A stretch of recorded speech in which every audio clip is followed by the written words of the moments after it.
하겠습니다. 우리는 지난 시간에 두 번에 걸쳐서 율법 아래 있을 때의 모습, 그 다음에 믿음 안에 거할 때의 모습을 비교, 대조하면서 설명하는 바울의 설명을 살펴보았습니다.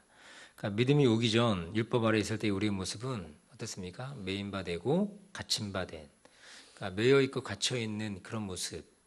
그것이 율법에 인도를 받는 것이 좋은 것도 있지만, 그러나 그것이 진정으로 하나님과의 깊은 연합, 또 그리스도의 깊은 연합 가운데 들어가게 하지는 못한다고 하는 것. 그러니까 율법이 가진 한계, 한시성, 그것들을 얘기했었죠. 그러나 믿음 안에 거할 때 우리는 어떻습니까? 그리스도와의 진정한 연합에 들어갈 수 있다고 하는 것을 보여줬다고 하는 거죠. 그러니까 바울은 세 가지로 이것을 설명했는데, 어떻게 설명했느냐? 그리스도 안에, 또 그리스도 앞에 세례를 받음, 그리고 그리스도로 옷 입음, 이렇게 묘사하고 있다고 하는 거죠. 그러니까 우리가 어떻게 그리스도와 연합할 수 있느냐? 우리가 어떻게 그리스도와 깊은 연합 가운데 들어갈 수 있느냐? 그것은 바로 우리가 그리스도 안에 거할 때 이것이 가능하게 된다고 하는 것입니다. 그러니까 그리스도 안에 거하는 놀라운 삶은 율법의 기능으로는 가능하지 않다라고 하는 거죠. 그리스도 안에 있을 때 우리가 그리스도와 참된 연합, 그리고 그리스도와 깊은 연합, 이것을 우리가 경험하게 된다는 것입니다. 또한 그리스도 앞에 세례를 받는 것이죠. 그러니까 우리는 그리스도 앞에 세례를 받음으로 이제는 내가 죽고 내 안에 계신 그리스도께서 사시는 것. 그러니까 그리스도로 살아갈 수 있는 그것이 어디에 있느냐? 그리스도 앞에 세례를 받는 것. 우리 세례 받는 것은 무엇입니까? 어떤 걸 의미하는 거죠? 물속에 잠기면서 내가 그리스도와 이제 내가 살았던 내 육체는 죽고 나의 삶은 죽고 이제는 그리스도와 합하여 세례를 받음으로 내가 참된 하나님의 자녀, 참된 신자의 삶을 살아갈 수 있다라고 하는 것을 보여주고 있는 거죠. 그리스도와 연합하여 새로운 피조물로 이 땅에 사는 존재임을 말씀하는 것입니다. 이것이 어떻게 이루어지는 것입니까? 믿음으로 이것이 참된 복음을 살아가는 모습으로 이루어진다라고 하는 거죠. 또한 그리스도로 옷 입음, 이것을 통하여 깊은 연합을 이룬다고 말씀드렸습니다. 그러니까 그리스도로 옷 입었다는 것은 우리의 신분이 바뀌는 것을 의미한다는 것입니다. 그러니까 여러분들이 우리가 잘 아시는 것처럼 탕자의 비유에서 아들이 돌아올 때 아버지가 어떻게 하셔요? 아버지가 새 옷을 입히시죠. 가락지를 끼우고 또 신발을 신기는 것을 봅니다. 그러면서 이 아들이 바로 내 아들이다. 그러니까 아들은 품꾼 하나로 왔지만 아버지는 아들을 아들로 인정하는 것입니다. 이것을 모든 사람에게 알려준다라고 하는 거죠. 그러니까 우리가 믿음 안에 거할 때 어떻습니까? 우리가 우리의 참된 신분이 드러나게 된다고 하는 거예요. 우리가 종으로 살아가는 것이 아니고 우리가 아들로, 자녀로 우리가 살아간다는 것입니다. 그래서 하나님 아버지의 목적은 우리들로 하여금 우리를 구원하시는 것으로만 만족하는 것이 아니라고 하는 거죠. 우리를 구속하실 뿐만 아니라 우리를 양자 삼아 주셨다고 하는 것입니다. 그러니까 한마디로 우리를 자녀 삼아 주신 거죠. 이것이 바로 하나님 아버지의 놀라운 은총이라고 하는 것입니다. 그러니까 자녀로 살아갈 수 있는 방법은, 자녀로 살아갈 수 있는 삶의 그 모습은 우리가 율법으로 되는 것이 아니고 우리가 믿음으로 된다. 이거를 사도 바울이 계속적으로 얘기하는 것입니다. 그래서 예수 그리스도를 보내셔서 우리를 위하여 십자가에 죽이신 이유는, 다시 말하지만 단지 우리를 죄에서 구원하시는 것, 우리를 죄에서 구원하시는 건 맞죠. 거기서 그치는 것이 아니고 우리를 양자됨, 우리를 자녀 삼아 주시는 것이라고 하는 것입니다. 우리가 예수 그리스도를 믿는 믿음 안에 있다면 우리들은 하나님의 자녀가 된다는 사실, 이것은 흔들릴 수 없는 사실이라고 하는 것입니다. 이렇게 율법이 아닌 그리스도를 믿는 믿음 안에 거하는 삶을 설명한 이 바울이 오늘 본문을 통해서 이제 갈라디아 교회의 이방인 교우들이 원래 처한 상황이 어떤 거였는지, 이들이 자꾸 이제는 복음을 떠나 있는 모습 아닙니까? 그러니까 다른 가르침에 넘어가 있는 그들의 모습을 보면서 그들이 원래 처했던 그 상황이 무엇이었는가를 아주 적나라하게 드러내줍니다. 그들의 원래 모습은 무엇이었느냐? 바로 8절이 그걸 얘기하고 있는 거죠. 뭐라고 하냐면, 그러나 너희가 그때에는 하나님을 알지 못하여 본질상 하나님이 아닌 자들에게 종노릇하였다. 그렇게 얘기하는 겁니다. 이 말씀이 정말이죠. 실제로 그렇습니다.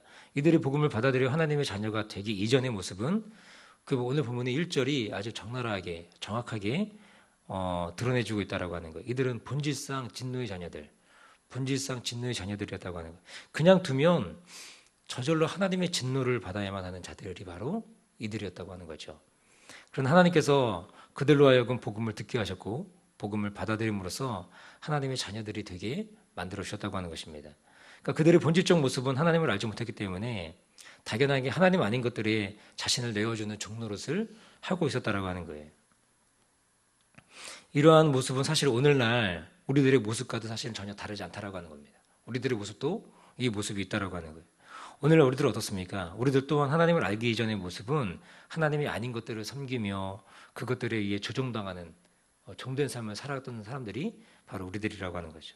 그러다가 하나님의 놀라운 섭리 가운데 복음을 듣게 되었고 하나님의 부르심 앞에 우리가 순종함으로 복음을 받아들임으로 하나님의 자녀가 되는 놀라운 일을 우리가 동일하게 누리게 되었다라고 하는 겁니다. 우리들뿐만 아니라 이 1세기 갈라디아 교우들도 동일한 방식으로 바울이 전한 복음을 접하게 된 거죠. 바울이 선교여행을 통해서 복음을 전하게 되었고 그 복음을 접하고 받아들이게 된 그들이 이제 하나님의 놀라운 자녀가 되는 것들을 경험했다라고 하는 거예요. 그러니까 자신들의 섬기는 곳에서 돌아서서 믿음으로 인하여 하나님의 자녀가 되는 놀라운 일을 누리게 된 것입니다. 그런데 여기 문제가 발생한 거죠. 이들의 문제가 무엇이냐면 다른 복음을 전하는 자들의 꾀임에 이들이 넘어갔다고 하는 것입니다. 그러니까 지속적으로 바른 가르침을 받으면서 하나님의 은혜 안에 있어야 됐음에도 불구하고 이들은 율법주의자들, 유대주의자들이 전하는 이 다른 복음에 속아서 이 복음을 배반했던 것입니다. 이러한 사실을 구절이 이렇게 얘기합니다. 이제는 너희가 하나님을 알 뿐더러 하나님의 아신 바 되었거늘 어찌하여 다시 약하고 천한 초등학문으로 돌아가서 다시 저희에게 종노릇하려 하느냐 이렇게 얘기하는 겁니다. 하나님을 알았죠. 모르는 것이 아니었습니다. 이들이 복음을 접했고 이 복음이 말하는 바 풍성한 일을 이들이 누리고 있었습니다. 그런데도 불구하고 하나님을 알 뿐더러 하나님이 아신 바 되었다 했는데 어찌해서 다시 이 약하고 천한 초등학문으로 돌아가려고 하느냐. 참 알 수 없다. 답답하다. 안타깝다. 이걸 얘기하고 있는 거죠.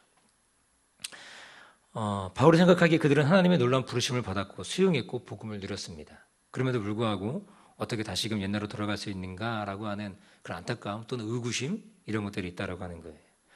이러한 모습은 마치 우리들도 복음을 받아들여서 하나님의 풍성하신 생명에 동참했다가 다시금 옛날 모습으로 돌아가는 것과 다를 바 없다라고 하는 것입니다. 바울에게 너무나도 안타까운 거죠. 저라도 제가 바울이라도 너무나 안타깝고 답답하고 그럴 것 같습니다. 그토록 복음의 놀라운 비밀을 알려주었고 깨닫게 됐던 교우들이 그리스도를 향한 믿음을 저버리는 모습에 마음이 무너지는 거죠. 참담한 마음, 이런 마음들이 이해가 가는 모습이 있다고 하는 거예요. 오늘 본문은 그래서 갈라디아 교우들이 실제적으로 어떻게 이들이 유대교적 삶으로 돌아가고 있냐, 돌이키고 있는가를 보여주고 있습니다. 그러니까 그들이 유대교적 삶의 방식을 수용했던 모습들을 보여주고 있다고 하는 거예요. 제가 10절에 얘기해주고 있는데 10절에 이렇게 말합니다. 너희가 날과 달과 절교와 해를 삼가시켰다. 그렇게 얘기하는 거죠. 그러니까 이들이 율법적 행위를 따라서 자신들의 구원을 이루려겠던 것을 실제적으로 보여주고 있다고 하는 것입니다. 그들이 얘기했던 여기 날과 달과 절기, 해기를 지켰다고 하는 것은 유대교적 삶의 방식을 수용했다고 하는 건데 특히 이들이 했던 것이 무엇이냐면 제가 계속 말씀드렸던 것처럼 할 일을 행하는 것, 음식에 그런 것들을 지키는 것, 정결 예식을 따라가는 것 이런 것들을 의미하는 것입니다. 그래서 그들이 얘기했던 유대주의자들이 얘기했던 너희들이 예수를 믿는 것뿐만 아니라 너희들이 이런 할 일 행위 그 다음에 정결 예식을 따라가는 이 유대인의 삶의 방식을 수용하는 그런 모습들이 근데 그게 필요 없는 건데도 불구하고 자꾸 그것으로 돌아가려고 하는 그것으로 인해서 구원을 받으려고 하는 그런 모습들이 그들 가운데 있었다라고 하는 거죠. 바울은 이런 사실을 알고는 기가 막힌 거죠. 그러면서 탄식합니다.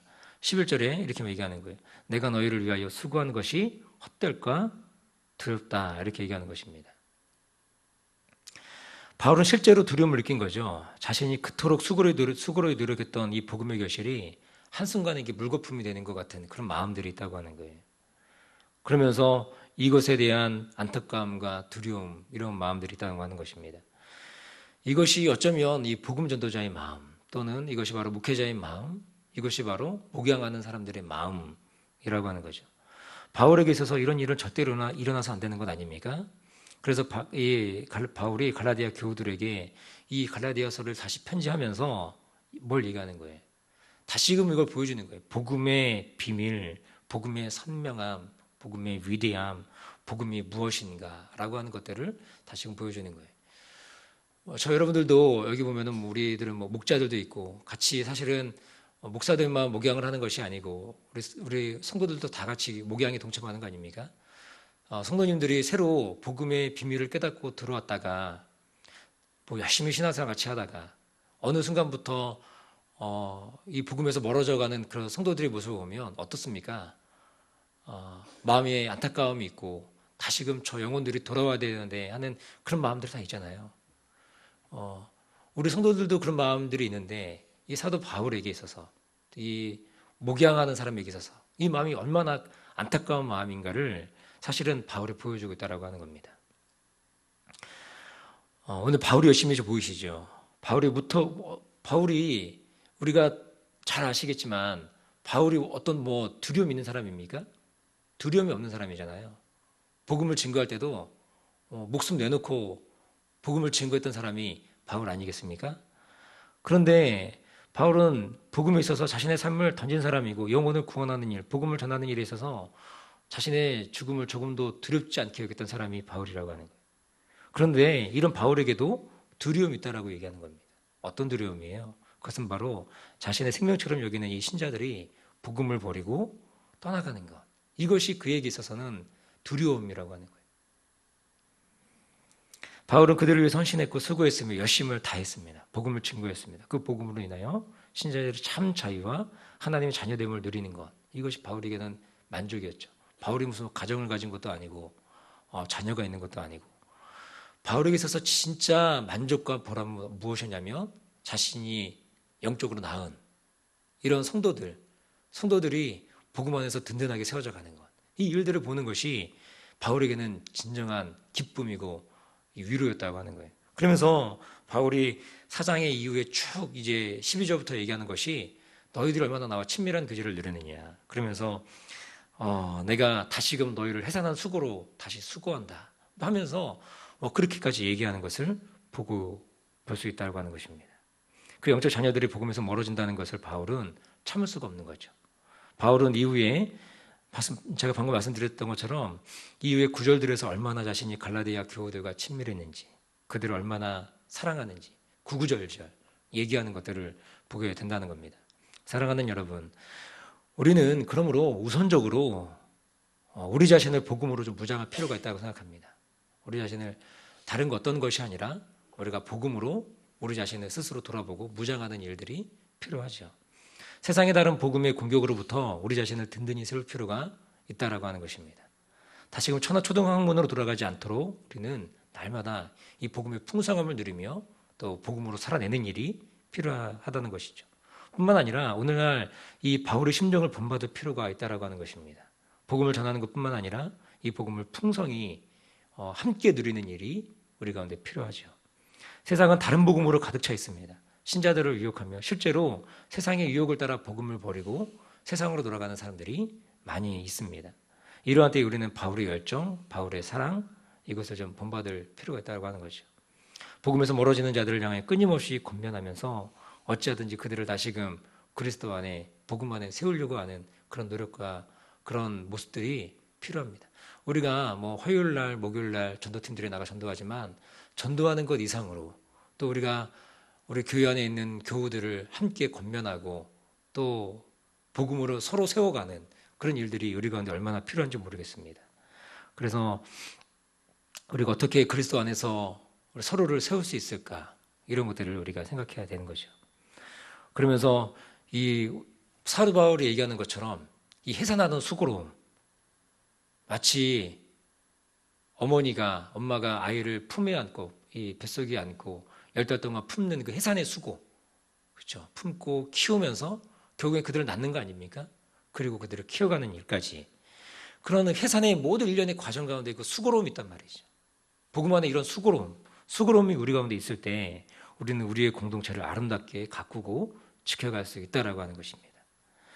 우리가 서로 이 수고로움에 서로 동참하고 또 서로가 서로에게 우리 공동체 안에서 깊이 위탁되고 또 서로를 신뢰하고 이런 모습이 필요한 줄로 믿습니다. 이렇게 우리 공동체를 가꿔가고 키워가는 우리 사랑교회 모든 교우들 되도록 주님의 이름으로 축원드립니다. 기도하겠습니다. 좋으신 아버지 하나님의